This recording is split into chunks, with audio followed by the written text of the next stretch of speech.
Donald J. Trump, king of the bailouts. I'm Scott Ott, and this is Bill Whittle Now. And Bill, we've had a lot of discussion both on this program and in just the American society at large about the impact, the economic impact largely, of President Trump's tariffs on China and that trade war that has escalated as a result of those.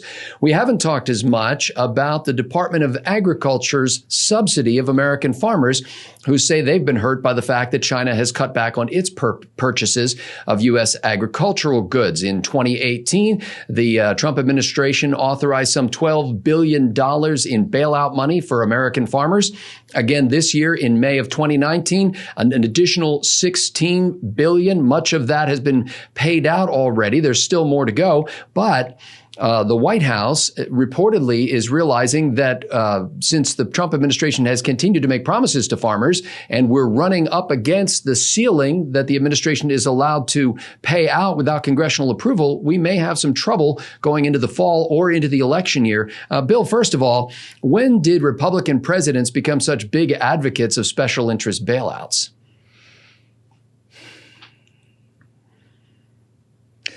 I would have to say that they and Democrats together grew into a party where the federal government has been the answer for everything for at least 100 years now, I would say. Certainly since the New Deal, so 80 years, maybe something like that. The problem with giving money to people is no matter what your motivations are in the first place, and no matter how noble they may be in the first place, once you start giving money to people, they start expecting that money. And then when they start expecting that money, then turning off the money becomes a real problem, both politically and just in terms of the morality of it. So I think Donald Trump's spending is probably the single most disappointing aspect of his presidency, for me anyway. I don't have a particular justification for it other than to say that I felt for many years now, certainly once we passed $20 trillion in national debt, I began to realize either I don't understand something about the economy or the Harvard guys don't understand something about the economy. History would show that chances that I'm right are higher than the chances that they are. But certainly, we have found ourselves in an economy, worldwide economy, that's predicated on debt. And it is so predicated on debt that it no longer seems to me that the problem is repaying a loan. The kind of economics I grew up in would be if you borrowed $1,000 and you had to repay $1,200 of it over the course of a year or something, you weren't free of that obligation until you paid the money back, at which point you wouldn't have to make the payments and everything's copacetic. But now, if you want to borrow $1,000 trillion instead of just $1,000, it apparently is no longer important that you return the $1,000 trillion. The only thing that seems to matter to me is the only sense I can make out of it anyway. The only thing that seems to matter is that you continue to make the payments on the $1,000 trillion. That's all that matters.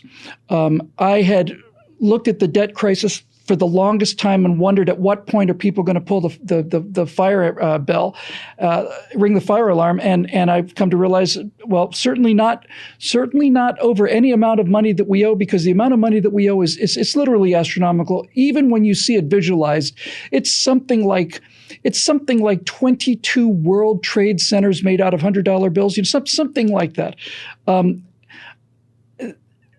It's become my belief that this debt cycle is a new kind of an economy, and the big question, of course, is can it last or is it going to collapse? Historically, and when I say historically, I mean going back to Grog and Urk up in the caves up in northern France there. If you borrowed something and you didn't pay it back, then the person wasn't willing to borrow it from you anymore, and you couldn't borrow from anybody else. That's pretty much how I understood it. But when people talk about America being the richest nation in the world, it's by any reasonable measure of accounting, it's not true. By any reasonable measure of accounting, we're the poorest country in the world. And yet, Bill, it seems like countries around the world are continuing to be interested in investing in U.S. debt. It's like you say, because the United States of America has paid its obligations and continues to pay them, even though they fight every once in a while about whether or not they've reached the ceiling and whether the cap should be raised. Bill, doesn't it seem that the American farmer— Hold on 1 second. Go ahead. One second. I just had a major realization here, and I'm sure this is clear to a number of people, but it wasn't clear to me until just now. If we take the model that I just sort of theorized as true, that all that matters is the payment on the loan, then it is possible that by borrowing these amounts of money, we are growing the economy at such a rate that we can not only meet those increasing debt burdens, but surpass them. Does that make sense? Well, yes. And there's, as even normal consumers know, there's good debt and there's bad debt. The bad debt is the kind that you invest, for example, in a car, which is going to depreciate over time, or at least most cars do. Right. The good debt, so-called, is investing in an appreciating asset. That's right. Exactly. So that could be the argument. The argument could be, yes, we're sustaining massive amounts of debt. But because of the way the economy is humming, the economy is growing at such a rate that making the payments on the debt is actually getting easier as time goes on. The number's getting bigger, but as a percentage of revenues. I don't know the answer to that question. It's the only hope I have, frankly, because my experience in life has been that every time I think that the people who are running the engine are out of control, I go up into the engine room and I find out not only are there no people running the engine out of control, there's nobody up there, period. There is nobody running the engine. It's just running itself off a cliff. There is a reality that's been unmasked by President Trump's tariffs on China, and that is the degree to which American farmers or corporate farms are dependent upon China for income and the amount of product that we have been selling China. Now, that dependency has been in many ways transferred from a dependency on China to a greater dependency on the U.S. taxpayer. Now, of course, we've had farm subsidies for many years, but that dependence on U.S. taxpayers rather than on the sale of product has been massively increased. It's hard to picture where how this all plays out. It is. When you first gave me the question just a few minutes ago, my first thought was that subsidies to farmers is different, and I'm not talking about just the numbers. I think it's morally different than bailing out auto companies. I was dead set against bailing out auto companies. The reason I think that those cases are different is because the auto companies failed because they simply couldn't run their business at a profit. They had to fail. They had to go bankrupt. They had to be able to go bankrupt so that they could renegotiate labor agreements and all the rest of it. The harm that's occurring to the American farmer is not a result of mismanagement on the part of the farmer.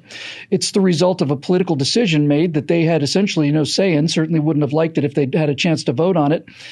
And so the government has come in from without, suppressed the income of farmers significantly by a political action.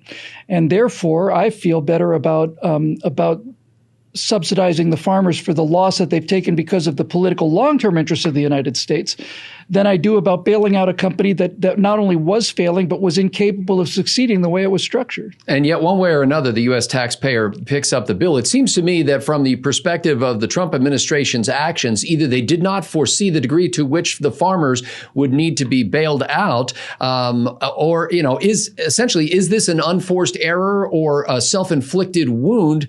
And even though President Trump is now standing up, I saw him at a rally last night in North Carolina where he was talking about the beloved American farmers and how the Trump administration will always be there for them, already $30 billion into it, planning to spend more next year. Mm-hmm. It seems to me that this looks like mismanagement of trade negotiations on the part of the Trump administration, no? Well, you could look at it that way. It doesn't seem like mismanagement to me. If I were to liken the U.S. trade negotiations with China And let's just be crystal clear about this. I don't think this is really up for discussion. China cheats. China has cheated. China has cheated its way into its economy. It steals intellectual property without any consequences whatsoever, violates copyright laws, dumps products on the market, all of that. So if we want to look at the last 20, 30 years of U.S. trade with China, we could say that that trade has been so harmful to the United States that it has caused 1 foot of the United States to go gangrenous. And now we have to decide what we're going to do. The administration prior to Donald Trump's administration was of the mind, well, the foot is gangrenous. It's only 1 foot. We got a whole another foot just like it on the other side. Let's just leave it alone. And then the gangrene starts to spread up the leg and so on. So what this may be the pain that comes with an amputation, to the degree that the pain that's being suffered now by the American farmers as a result of these retaliatory tariffs. They're not tariffs across the board. They're tariffs aimed at the people who are cheating. They're designed to get them to stop cheating. And there's a fair amount of evidence that that's working. So this may be, I'm hoping it is certainly, a short-term pain that was inflicted on farmers by the U.S. government, no question about that, and that these subsidies, relatively short-term, hopefully, will begin to stabilize once the new economic reality is in place. But to say that we should have just stayed with the old economic reality of how we traded with China is just madness. It's madness that we were literally, talk about analogies, we were giving away the farm. We were just giving it away, and now we're not. And Bill, so that's a reductionist argument. That's basically saying that there are only two options. We can keep doing what we were always doing, or we can do what Donald Trump has done. It allows for no other options. Give me another one. I'm not a trade representative, and I don't have negotiating skills when it comes to that. But I know that just as a guy with common sense, Bill, there's not only two options. Just as a person, not as a reporter for the Progressive Times, just as an individual person who occasionally has to go out in the world and deal with real world problems, what would you recommend as a third alternative? Again, I feel ill-equipped to do that, but I know this: that the Republican Party, but the Republican Party would not. 5 years ago, been an advocate of saying, let's start a major tariff battle with one of our major, if not the major, trading partner. I also think that over the life of Chinese negotiations, the Trump campaign and the Trump administration has certainly played up the fact that China has been cheating. Nobody challenges the fact that China has been cheating when it comes to intellectual property, when it comes to propping up the currency, when it comes to espionage, and a lot of other areas. On the other hand, the United States has benefited greatly from trade with China. And, the phone in your hand is some proof of that as well. Mm-hmm. And so businesses have been willing to put up with China's misbehavior, realizing you're not going to get much better out of a communist regime. And it's better to induce them, as Richard Nixon tried to move in the direction of trade and commerce and capitalism than it is to go to war with them when it comes to business.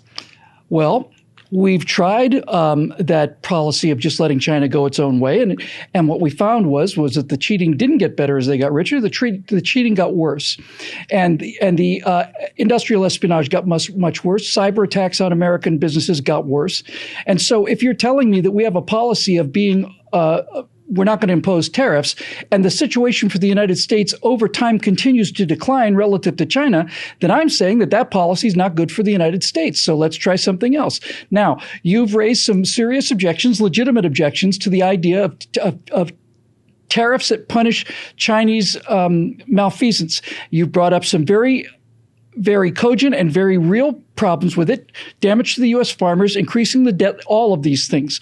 But it's certainly better than watching China continue to just simply get away with murder on our part. So then the question is, if you want a world where China doesn't continually economically rape the United States, and there are no tariffs, and there are no harm for farmers, then tell me what that plan is, and I think it would be a grand thing to implement. But since you can't, you can't. I would suggest, Bill, that it's an open question.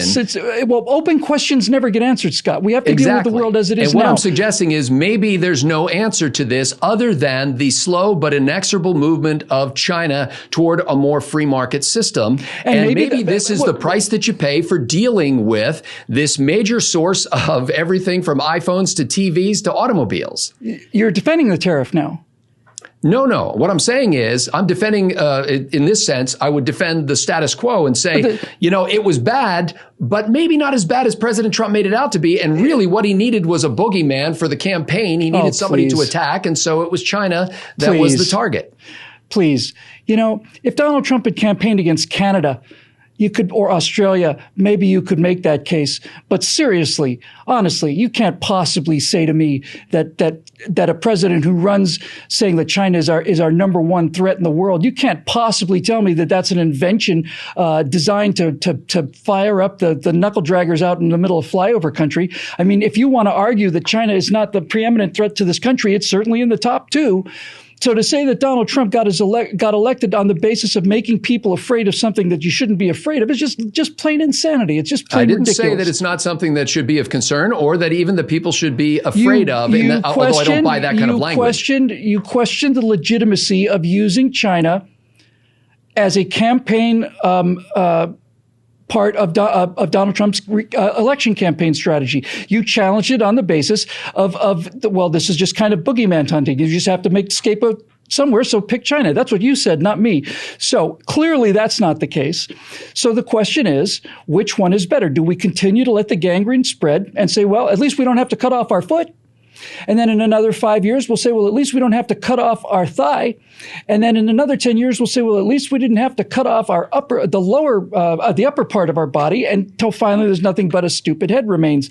I think that what the argument you just made, actually probably by accident, was exactly correct.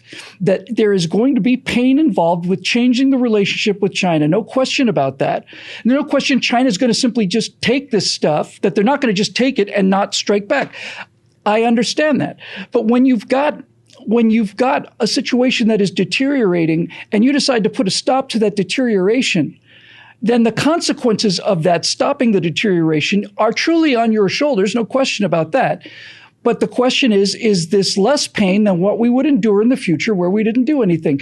And this is one of the things that progressives will never understand, ever. It is one of the, I think probably when you get right down to it, it is the one thing that cannot penetrate their skulls. And that is the idea that life is not a series between a good choice and a bad choice. Many times, most times in politics, the choice is between a bad choice and a worse choice. And you don't have to like it, but that's the way the world is. And the reason we have a choice between a bad choice and a worse choice is because we're not dealing with Canada or Australia or anybody else who's on our side, essentially, who we can cooperate with, where both of us benefit from the trade. We're dealing with adversaries here. And when you're dealing with adversaries, the adversary gets a vote.